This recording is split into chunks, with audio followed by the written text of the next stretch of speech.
The White Lady of Hohenzollern. The wind that curled around the Hohenzollern castle that night was unlike any other.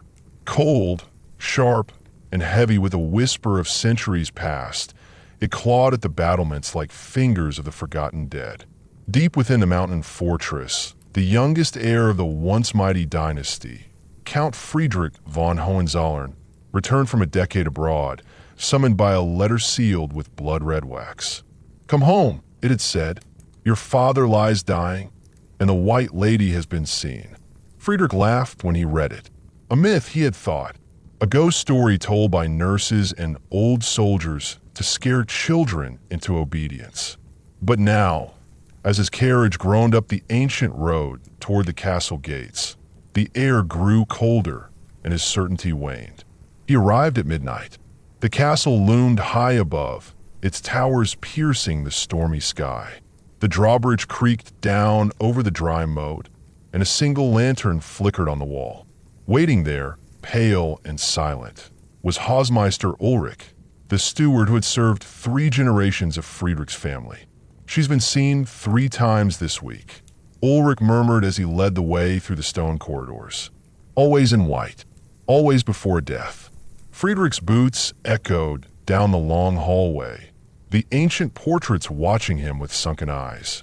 Some he recognized: his grandfather, his great-aunt who disappeared in 1879, the mad Duke Wilhelm who claimed to have married a forest spirit. All were gaunt, all painted with backgrounds of storm and shadow. "Does my father live?" Friedrich asked finally. "For now," Ulrich said, "but he speaks in tongues." Cries for someone named Kunigunde. Friedrich froze. That name, he hadn't heard it in years. Kunigunde von Orlamünde, the original White Lady. A widow in the 14th century who, so the tale went, had stabbed her 2 children in the eyes with golden needles to marry a Hohenzollern prince. Rejected and condemned, she went mad and died in a convent.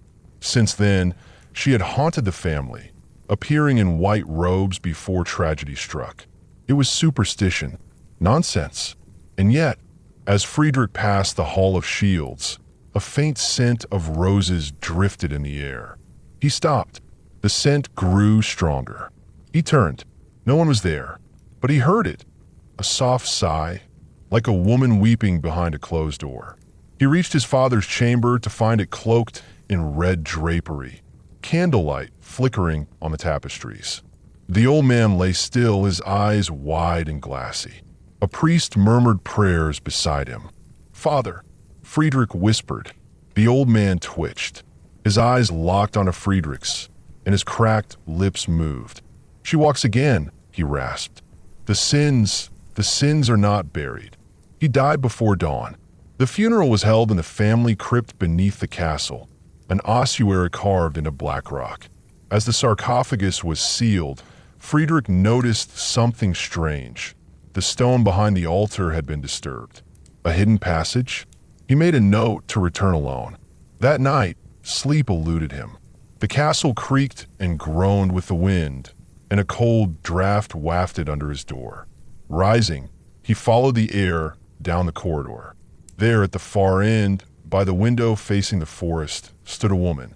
She was robed in white, with a veil over her face. She did not move. "Who's there?" he called. No answer. He approached. The veil rustled. The scent of roses was overwhelming. Just as he reached to lift the veil, she vanished, leaving only a streak of frost on the window pane and a smear of bloody fingerprints on the wall. By morning, Friedrich was no longer skeptical. He demanded the family chronicles be brought from the archives. Ulrich complied, pale and silent. For 2 days, Friedrich read. He read of Kunigunde's madness, of a hidden convent that once stood near the castle woods. He read of other sightings, 1530, 1709, 1806, 1914. Every time, a Hohenzollern had died. But there was more. In a margin of one dusty ledger was a scrawled note. "The veil hides not only her face, but her truth. She returns for the debt not yet paid." The same night, Friedrich took a torch and descended into the crypt. He pushed against the disturbed stone behind the altar. It gave way to a narrow stair, spiraling downward into darkness. He descended. The air turned sour. The walls were carved with Latin phrases. Libera me, Domini. Save me, O Lord. At the bottom, he entered a chamber.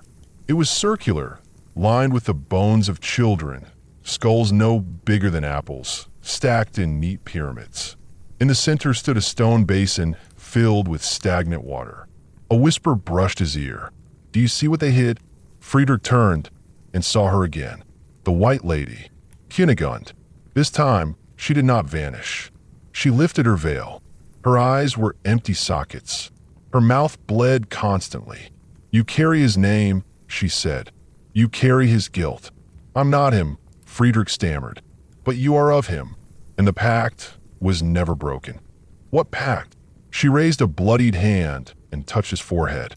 Visions exploded behind his eyes. Flashes of fire, children screaming, a ritual in the woods, ancient noblemen in masks burying a box beneath the black roots of an oak tree. One of them looked like Friedrich. When he came to, he was alone. He dug that night, beneath the old oak in the forest, where the castle hunters had warned no animals ever passed. There, wrapped in oilcloth and iron bands, he found it, a reliquary containing 2 tiny skulls and a lock of golden hair.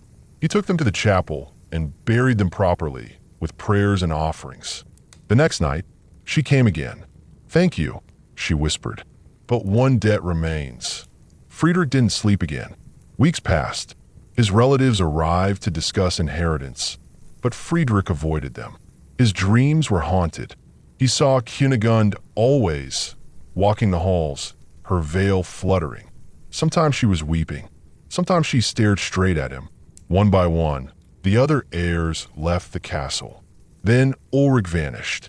They found his body at the bottom of the tower, hands clutched to his throat, mouth frozen in a scream. On the wall behind him, a message written in blood. She wants him who bears the mark. Friedrich fled, but the White Lady followed. He saw her reflection in train windows, her shadow in Paris hotel rooms, her whisper in the tunnels beneath Rome. Wherever he went, she was near, and others began to die, distant cousins, friends, anyone who knew the story. It was not vengeance. It was hunger. 10 years later, Friedrich returned to Hohenzollern. He had grown thin, pale, haunted. He came with no luggage, no servants, only a single parchment scroll wrapped in black ribbon. At the peak of the moon, he climbed the highest tower, where the wind howled like a choir of lost souls. There, he waited. The White Lady came. She reached out to him. This time, he did not run. He took her hand. The next morning, the villagers saw white smoke curling from the tower. They found no body, only the scroll sealed with a rose. It read, "The sins of the father are visited upon the son. The pact is fulfilled. Let no more be born of the name Hohenzollern." And since that day, no White Lady has been seen. But sometimes, when the fog curls thick around the old battlements, those who linger too long say they hear weeping, and the scent of roses,